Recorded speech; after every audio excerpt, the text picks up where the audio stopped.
நமக்கு வேண்டாம்னு நம்ம தூக்கி போடுறதான பழைய பேப்பர்களையும் நம்ம பயன்படுத்தினதான பாட்டில்களையும் கூட சில பேர் அவங்களுக்கு வேணும்னு எடுத்துட்டு போறத நீங்க பார்த்துருப்பீங்க.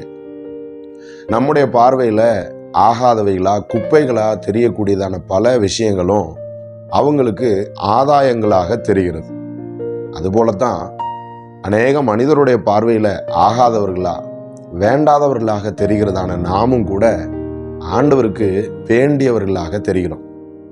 ஆண்டவருடைய பார்வையில நாம இன்னும் விலையேற பெற்றவர்களாகத்தான் இருக்கிறோம் அப்படின்னு கர்த்தருடைய வார்த்தை சொல்லுது. இன்னைக்கு காலையில ஆண்டவர் உங்களுக்கு தருகிறதான ஒரு நல் வார்த்தையை நான் உங்களுக்காக வாசிக்கிறேன்.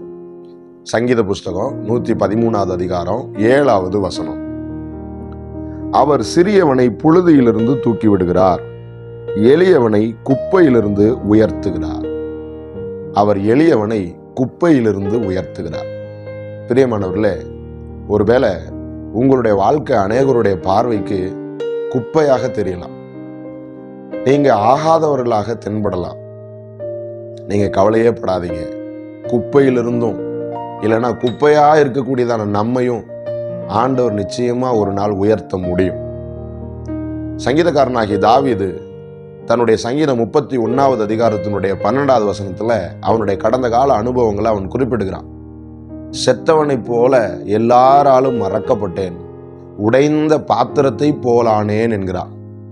இப்படி உடைஞ்ச பாத்திரம் போலவும் செத்து போனதான ஒரு மனுஷனை போலவும் மறக்கப்பட்டிருந்ததான அந்த தாவீது தான் பிற்காலத்துல ஆண்டவரால உயர்த்தப்பட்டான்.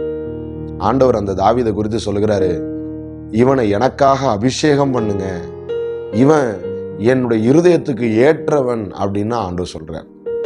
ஆமாங்க, கர்த்தருடைய பார்வையில நீங்க விலையேற பெற்றவங்க.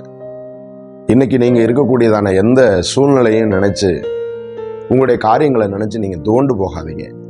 கர்த்தர் உங்களுடைய காரியங்களை அற்புதமா மாற்றுகிறதுக்கு வல்லமை உடையவரா இருக்கிறார்.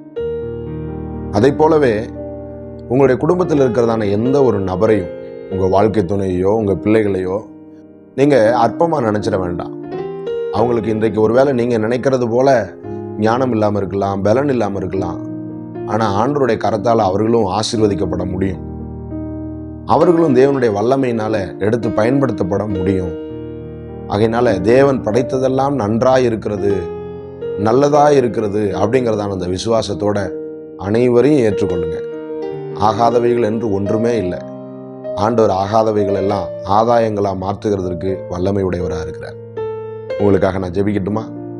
ஆண்டவரே, இந்த வார்த்தையை கேட்டுக்கொண்டிருக்கிறதான ஒவ்வொருவருக்காக அடியேன் ஜெபிக்கிறேன்ப்பா. அவருடைய நிலைமைகளை நீர் அறிகிறீர். அவர்களுடைய ஆண்டவரேப்பா சூழ்நிலைகளை எல்லாம் கத்தனை கவனிக்கிறீர். உம்முடைய வார்த்தைகள் அவருடைய வாழ்விலே ஒரு புதிய துவக்கத்தை மாற்றத்தை கொண்டு வருவதாக என்று நான் ஜெபிக்கிறேன். ஆகாதவர்கள் வேண்டாதவர்கள் என்று ஒதுக்கப்பட்டதான் அந்த இடங்களிலே ஆண்டவர் நீர் உமது பிள்ளைகளை கனம் பண்ண போவதற்காக உமக்கு கோடா கோடி நன்றி. கர்த்தர் நீர் ஆசீர்வதியும், ஆண்டவர் நீர் நிறைவாய் நடத்தும். இயேசுவின் நாமத்தில் ஜெபிக்கிறோம் பிதாவே, ஆமென். God bless you. ஆண்டவர் உங்களோடு இருப்பாராக.